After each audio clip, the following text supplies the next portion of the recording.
everyone, welcome back to Being a Fine Figure. As always, G Topo here, as I finally got my hands on the Mcfarlane Collector's Edition Platinum DC Multiverse Hawkman original colors, which I'm happy I finally got my hands on it.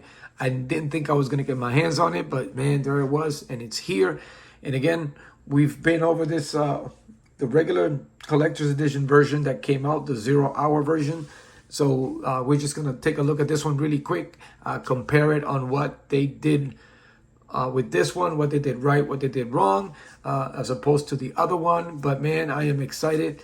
I can finally continue to build my DC Justice League or even Justice Society show. So anyway, without further ado, I'm going to get this figure out of the packaging and I will be right back. Now, the figure is out of the packaging, and again, it's the same thing. It's just a repaint of the 0 hour version, which I will bring on later on to put them side by side. But as far as accessories, it still has the same accessories. Not much is different. It does come with the stand. This one in particular was like stuck or to this part of the plastic inside. So now it has this scuff on it, but it's all right because I got thousands of those. It does come with his mace, which is a different, darker tone. It's all one color as opposed to the other from the, and we'll bring this one in here, the 0 hour one. As you can see, has a little bit more detail. It's got the brown handle. It's got silver. This one's more of a chrome all around, which I think I might be going with this one on it because I think this one looks better and this one's more fit for the 0 hour repaint of it. But yes, that's the difference on those right off the bat. Not much detail, all one color. I like this one, the fact because, you know, it stood out.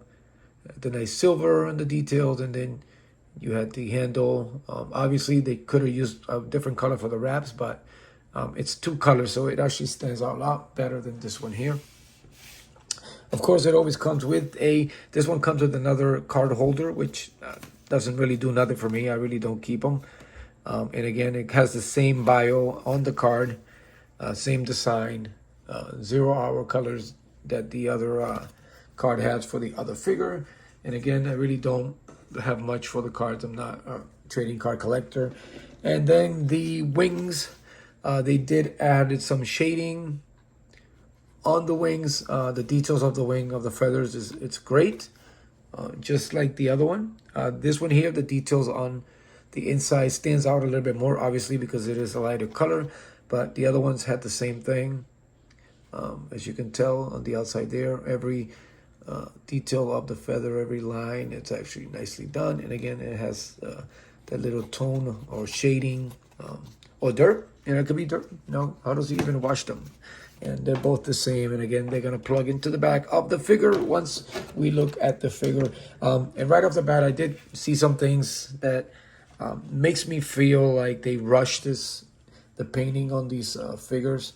I have yet to see anybody else review, so I don't know if they've had the same issues, but there are a lot of things here. Well, not a lot, but there's quite a few things that they rushed the figure that they should have added, that they had it with the other ones that made the other ones stand out. This one here, and I'll tell you exactly what I mean now. The head sculpt on the figure, it's great. The painting on it, the eyes, the shading, everything. The feather details on the helmet or the head dress or gear, they nailed it. It's amazing. The hair also, and it's a nice movable hair.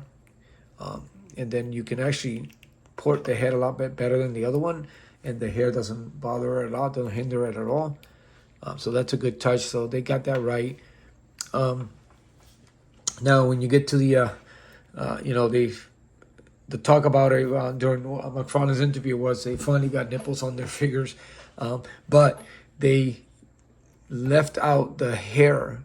They didn't color the hair like they did on the other, which I will bring in. Actually, let me just bring it in because, again, it's just more of a comparing the detail. We already went over it. Again, it's great that it has the original suit or gear, which is great. It's going to complete a lot of Justice League shelves for a lot of people out there because we had yet to have a Mcfarlane. I know we had the Direct and all that stuff. I missed out on that, or Mattel, but we finally got a one, and you know, we got Wonder Woman and stuff like that. I mean, our shelf is gonna look amazing from Mcfarlane, and they're 7-inch. They stand out. They're great, but you know, when they do these platinum for the, you know, same higher price and not really a lot to offer, you know, or I mean, which I get it, but at the same time, let's try to implement some of the great details because this is a great figure, you know.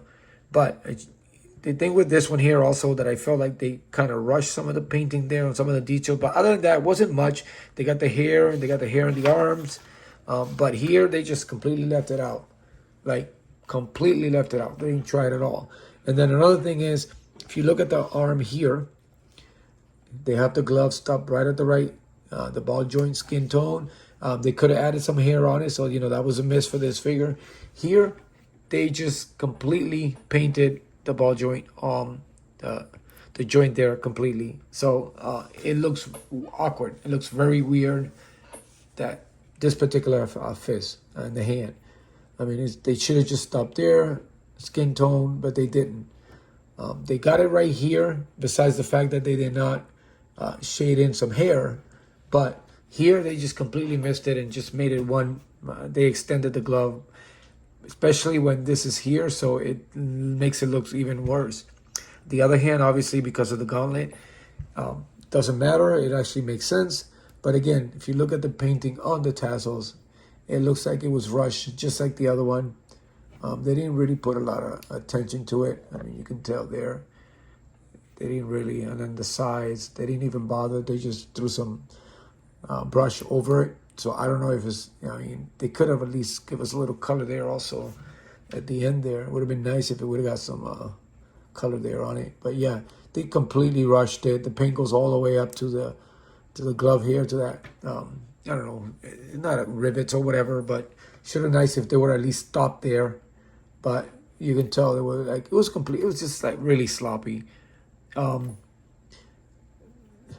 This here is actually not bad. The other one was actually pretty good. The red here, it kind of stands out a little bit more. It's a lot brighter, which is great than the other one. So that, I'll give them that. Obviously, they kept the whole belt yellow here. They gave it a little touch, which was great. Again, sloppy done, or the paint just didn't dry off right. That was the only with that, but they didn't do anything with this one here. The boots they kind of did, but again, you can see the circles on it are off-centered, the painting inside. So the boot actually is not bad. It's not neat, but it's a lot better. And then obviously here, they didn't enough paint, so I guess it started drying out. So you can notice the orange of it. Same thing with here. But other than that, not bad. But yeah, I mean, I guess they just wanted to get these out right away. And they rushed some of the painting. But other than that, I mean, again, see there, it's all messed up there. Luckily, I won't be displaying them from the back, but it looks like something happened here. It didn't quite, either they tried putting the joints or something, did some damage to that paint there or something. But other than that, again, I mean, stuff like that, I mean, yeah, I know it's there, but it doesn't bother me because, again, it's in the back. But, you know, when you forget the hair, you know, you compare the figure for figure, they should have just kept some of those details that actually made that one stand out. As far as the feathers, they plug in the same way in the back. Nice detail there for that part there. And again, it's great. Again, it's going to complete. It's going to make a lot of, I mean, I'm happy for the figure. I just wish they would have been a little bit more detail-oriented on some of the stuff. And again, it stands out. I mean, articulations on the feathers would have been great, besides the, you know, flat back and forth. But again, it's a nice-looking figure. And again, I think this one here will look a lot better with this mace. Much, much better than this one. So I don't know if they just messed that up on purpose, but I think this one just stands out a little bit more. So definitely going to be posting it with this one on the show. But yeah, I mean, I'm glad we have this one. And again, this is a great figure too. But, you know, this is me. I'm more of this classic. And again, it's a case of another flying figure that didn't get a flying stand. That would have been better. But, you know, I guess, you know, gets to the point where you get used to the way they do things. And, you know, sometimes we get stands or flight stands with figures that don't really need them. So anyway, there you have it. That's the quick review, unboxing of this figure in a nutshell. Again, I'm glad it's going to look great in the shelf with, you know, the Batmans and, you know, hopefully that Superman that they keep talking about, that classic look, it stands up. Even if they do use whatever ball mold they use, I'm hoping that they do the page puncher mold, because so far that's the one that looks pretty good for that classic look. And again, we've got Batman, you know, Nightfall Batman on the Flashpoint. I mean, Wonder Woman coming out. I mean, it's gonna look. The classic shelf is coming together slowly. He's taking a long time, but it's coming together. So anyway, as always, thank you guys for the support. Thank you for standing in. And if you come this far, please support the channel. As always, continue to support each other. Continue to be a fine figure, and I will see you later.